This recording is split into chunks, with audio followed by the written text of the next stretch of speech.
guys, welcome to our channel. This is Prasad Smartic. Good morning from Gandikota Reservoir. So ఈ రోజు వచ్చి మేము జమ్మలమడుగు నుంచి గండికోట రిజర్వాయర్ కి రావడంతో జరిగింది. సో మనకు జమ్మలమడుగు నుంచి గండికోటకి రిజర్వాయర్ కు రూట్ వచ్చేసి మనకు ఫస్ట్ ఆఫ్ ఆల్ ముద్దునూరుకు రావాలి. ముద్దునూరు నుంచి స్ట్రైట్ గా తాటిపత్రి రూట్ కి వెళ్తే మనకు రైట్ సైడ్ లో మనకు బోర్డు అయితే ఉంటుంది గండికోట రిజర్వాయర్ అని. సో గండికోట రిజర్వాయర్ కు వచ్చేసి 50 కిలోమీటర్స్ ఉంటుంది. సో 50 ఇక్కడికి ఎజ్జాలకి 50 కిలోమీటర్స్ ఉంటుంది. సో మనం ఎంటర్ అవ్వగానే మనకు ఎద్దుల ఈశ్వరరెడ్డి గారు అని బోర్డు అయితే ఉంటుంది. సో దాని లోపల నుంచి వచ్చి మనము వంతెన ఉంది కదా, బ్రిడ్జి వంతెన మీదకి ఇక్కడికి వస్తే లొకేషన్ వచ్చి ఈ విధంగా ఉంది. సో మనకు వచ్చేసి ఈ గండికోట రిజర్వాయర్ వాటర్ వచ్చేసి మనకు ఆవుకు నుంచి వస్తాయి వాటర్. సో ఆవుకు వచ్చేసి శ్రీశైలం డ్యామ్ నుంచి అయితే వస్తాయి. శ్రీశైలం డ్యామ్ నుంచి ఆవుకు వచ్చి ఆవుకు డ్యామ్ నుంచి మనకు గండికోట రిజర్వాయర్కి వస్తాయి. సో గండికోట రిజర్వాయర్ నుంచి మనకు మైలవరం డ్యామ్కి అయితే వాటర్ వస్తాయి. సో మైలవరం డ్యామ్ నుంచి జమ్మలమడుగు పెన్నా నది ఉంది కదా, ఆ పెన్నా నది మీదుగా ప్రవహించి అలానే మనకు పొద్దుడు ఆ విధంగా వెళ్తాయి. సో ఇక్కడ వచ్చేసి మనకు గండికోట రిజర్వాయర్ లో గేట్లు వచ్చేసి 13 గేట్లు ఉన్నాయి. సో సేమ్ ఎట్లా అంటే మనకు గండికోట డ్యామ్ దగ్గర ఉన్న గేట్లు కూడా 13 ఉన్నాయి.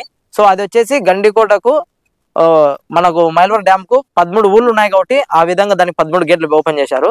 సో ఇది కూడా వచ్చేసి మనకు 13 గేట్లు అయితే ఉన్నాయి. వ్యూ అయితే సూపర్ గా అయితే ఉంది. సో ఇక్కడ నుంచి మనకు ఎగ్జాక్ట్లీగా గండికోట పాండు దేవరంగ దేవాలయం కూడా కనిపిస్తుంది మనకు స్ట్రైట్ గా. సో ఇక్కడ నుంచి మనకు గండికోటకు రోడ్డు మార్గం కూడా ఉంది. సో ఇదేనా గండికోట రిజర్వాయర్. సో దీనికి శంకుస్థాపన చేసింది మన ప్రియతమ నాయకుడు రాజశేఖర రెడ్డి గారు. సో దీన్ని మన శంకుస్థాపన చేసింది వచ్చేసి నారా చంద్రబాబు గారు. మనకు ఎగ్జాక్ట్లీగా తాటిపత్రి రోడ్డు నుంచి మనకు 12 కిలోమీటర్ లోపలికి అయితే ఉంటుంది. సో రోడ్ వచ్చేసి కొద్ది మెటల్ రోడ్డు, కొద్దిగా తార్ రోడ్డు, కొద్ది సిమెంట్ రోడ్డు, 3 రకాల రోడ్డు అయితే ఉంటుంది. మంచి అడ్వెంచర్ గా ఉంటుంది. సో ఇక్కడికి రావడానికి సో నేను మా ఫ్రెండ్ బైక్ లో ఇద్దరం వచ్చాము. సో మా ఫ్రెండ్ కూడా చూపిస్తా. సో మా ఫ్రెండ్ జరిగింది. సో లోపలికి మాత్రం పర్మిషన్ ఒకరికే ఇవ్వడంతో జరిగింది. సో బైక్ మీద ఇట్లా వచ్చాము. సో ఈ రూట్ నుంచి మనకి వెళ్తే మాత్రం మైనింగ్ కూడా ఉంది లోపలికి. సో అలో అయితే లేదు మనకు. సో మనకు ఇక్కడ నుంచి బ్రిడ్జి వ్యూ అయితే చూద్దాం మనం వెళ్ళేసి. Let's go. మనకు కనిపించేది గేట్ ఆపరేటర్. సో అక్కడ నుంచి అయితే చేస్తారు. సో దీనికి సపరేట్గా అయితే సిస్టమ్ అయితే ఉంది. అక్కడ నుంచి వాటర్ ఫ్లోయింగ్ ఎక్కువ వచ్చినప్పుడు మాత్రం ఇది ఓపెన్ చేస్తారు. సో చూడండి వ్యూ అయితే ఎట్లా ఉందో. ఇక్కడ నుంచి మొత్తము ఇక్కడ కనిపించేది మనకు గండికోట. ఇదేనా వ్యూ మొత్తం బ్యాక్ సైడ్ ఫ్రంట్. సో ఇక్కడ వచ్చేసి ఆంధ్రప్రదేశ్ జల వనరుల శాఖ గండికోట జలాశయంకు 2.5 కిలోమీటర్స్ అయితే ఉంది. సో ఇక్కడికి వచ్చిన వాళ్ళు విశ్రాంతి తీసుకోవడానికి విశ్రాంతి భవనాలు కూడా ఉన్నాయి ఇక్కడ. సూపర్ వ్యూ అయితే కనిపిస్తుంటాయి చూడండి.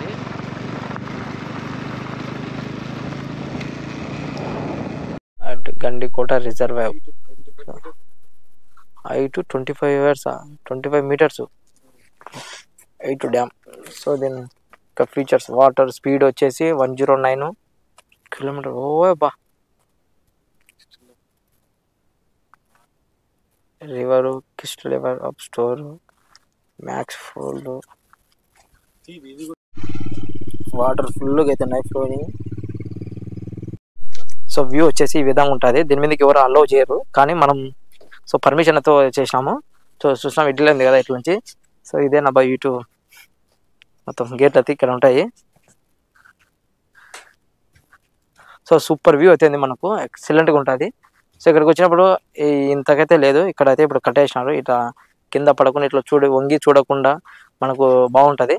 సో దీనికి వచ్చేసి మొత్తము 14 గేట్లు అయితే ఉన్నాయి.